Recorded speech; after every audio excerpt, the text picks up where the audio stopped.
राम राम जी। आत्म मंथन में आपका स्वागत है। अब हम मूलांक 5 वालों के बारे में जो है बात कर लेते हैं। अब मूलांक 5 वालों के लिए स्प्रेड क्या कहता है, यानी कि आपके लिए क्या अच्छा कह रहा है तो आगे बढ़ जाओ, नेगेटिव कहता है तो मैं हूँ ना आपको मोटिवेट कर रही हूँ, आपको समझा रही हूँ, आपको बता रही हूँ किस तरह से जो है आपने आगे बढ़ना है, मित्र शत्रुओं को कैसे हैंडल करना है, किस तरह से जो है अपनी सिचुएशन आपने संभालनी है। ठीक है। और उसके बाद आपने करना क्या, छोटे मोटे उपाय हैं उसको कर लेना है, खास कुछ करना नहीं है। उसके बाद गुरु मंत्र भी आपको बताती हूँ जो आपको गाइड करेगा कि इस हफ्ते में ईश्वर आपको क्या मैसेज दे रहे हैं, आपको क्या बता रहे हैं, आपको क्या कह रहे हैं, आपने क्या चीज़ करनी है। ठीक है। तो इन चीज़ों को जो समझ बूझ के आपने जो है अपने रिजल्ट्स जो निकाल के दिए हैं बस उनको फॉलो कर लेना है। ठीक है। उसके बाद नेक्स्ट बात कर लेते हैं जल्दी से संडे की। संडे वाले दिन मुझे ऐसा लगता है कि आप कहीं ना कहीं बेचैन, परेशान, चीज़ों को समझ नहीं पा रहे, लेकिन तजुर्बे प्राप्त होते जा रहे हैं। जब हमें कई बार होता है हम कोई कार्य करते हैं, कुछ करते हैं तो उसके अंदर से हमें क्या मिलता है, रिजल्ट, यानी कि कुछ ना कुछ धन प्राप्ति होती है। लेकिन हर टाइम ऐसा नहीं होता। जब समुद्र मंथन हुआ था तो सिर्फ धन की प्राप्ति थोड़ी ना होती रही थी, विष प्राप्ति भी तो हुई थी। ठीक है ना। तो उसी प्रकार से हम भी जब कोई भी चेष्टा करते हैं, कोई भी काम करने के लिए प्रयास करते हैं तो उस चीज़ में से हमें क्या प्राप्त होगा वो तो हमारे कर्मों पे डिपेंड करता है। तो यहाँ पर आपको जो है एक्सपीरियंस यानी कि तजुर्बा मिलता हुआ दिखाई देता है। अब हम बात करते हैं मंडे की। मंडे वाले दिन मेरे लिए ऐसा लग रहा है मुझे कि यहाँ पर आपको कहीं ना कहीं किसी न किसी स्त्री द्वारा लाभ होता हुआ दिखाई दे रहा है। आपका एक बड़ा स्वप्न जिसको आपने ड्रीम किया था वो शायद लव लाइफ के लिए था, वहाँ कुछ ना कुछ आपका जो है ध्यान अटक सकता है। यहाँ धन की प्राप्ति तो हो सकती है, इमोशनल प्राप्ति होती हुई मुझे दिखाई नहीं देती यहाँ, बट आपकी ग्रीड जो है वो इमोशंस की है, रिलेशनशिप की है, इधर मुझे प्राप्ति वो होती हुई दिखाई नहीं देती। उसके बाद ट्यूसडे की बात कर लेते हैं। ट्यूसडे वाले दिन आपके जीवन साथी के साथ, अपने पार्टनर के साथ कुछ ना कुछ खटास, तालमेल, गड़बड़ इस तरह से दिखाई देता है। और उसके बाद चीज़ों को मेंड होने में भी अभी समय लगेगा। ठीक है ना। उसके अंदर भी आपका कोई काम है जो वो टलता हुआ दिखाई देता है।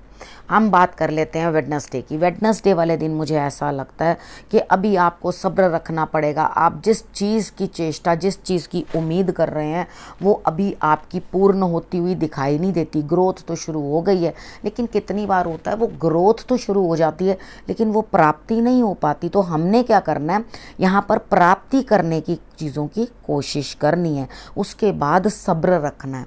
सब्र रखने का अर्थ क्या है कि आपने समय का इंतज़ार करना है, जब समय पूर्ण होगा तो आपको फल भी प्राप्त होगा। ठीक है। उसके बाद हम बात करते हैं थर्सडे की।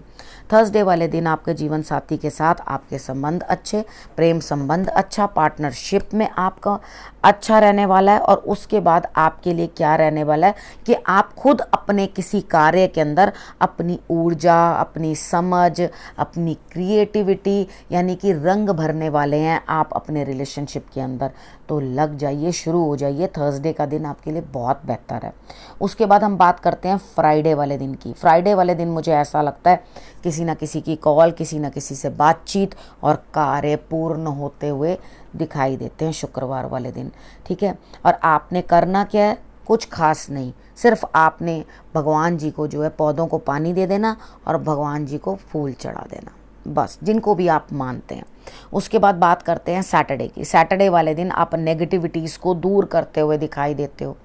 ठीक है। और उसके लिए आपको जिसकी मदद लेनी है उसकी भी आप मदद लेते हुए दिखाई देते हो, यानी कि आप मदद लेके अपने लिए जो है आगे कार्य करते हुए दिखाई देते हो। अब आपके लिए सैटरडे तक की प्रेडिक्शन हो गई। अब गुरु मंत्र क्या है, अब गुरु आपको क्या आदेश दे रहे हैं। गुरु आपको कह रहे हैं कि अपनी कंफर्ट जोन में से बाहर निकलो प्रभु। ठीक है। जो आप आराम से एक नेस्ट में बैठे हुए हो और आराम फरमा रहे हो तो उसमें से बाहर निकलो और निकल के दुनिया को फेस करो। ठीक है। आगे आओ और बढ़कर अपने कार्यों को पूर्ण करो और अपने अंदर जो कहीं कुछ मर गया था, ठीक है, उसे छोड़ दो और वापस उसे जीवित करने की कोशिश करो। ठीक है, दोबारा अपनी ही एशेस से खड़े हो जाओ, यानी कि खुद ही खड़े होकर वापस उठकर पूरी ऊर्जा भरकर अपने अंदर कार्य करना शुरू कर दो। क्योंकि जब तक आप अपने आराम के बाहर नहीं निकलोगे और मेहनत नहीं करोगे, आपके लिए रिजल्ट्स बेटर आते हुए दिखाई नहीं देते। ठीक है, अब आप समझ गए मैं आपको क्या समझाना चाहती हूँ और आपको क्या कहना चाहती हूँ। ठीक है, तो यहाँ पर आपके लिए क्या चीज़ है, अब आगे क्या करना है, रखना है अपने और अपने परिवार का बहुत अच्छे से ध्यान, मेरे आने का करना है इंतज़ार। तब तक के लिए नमस्कार।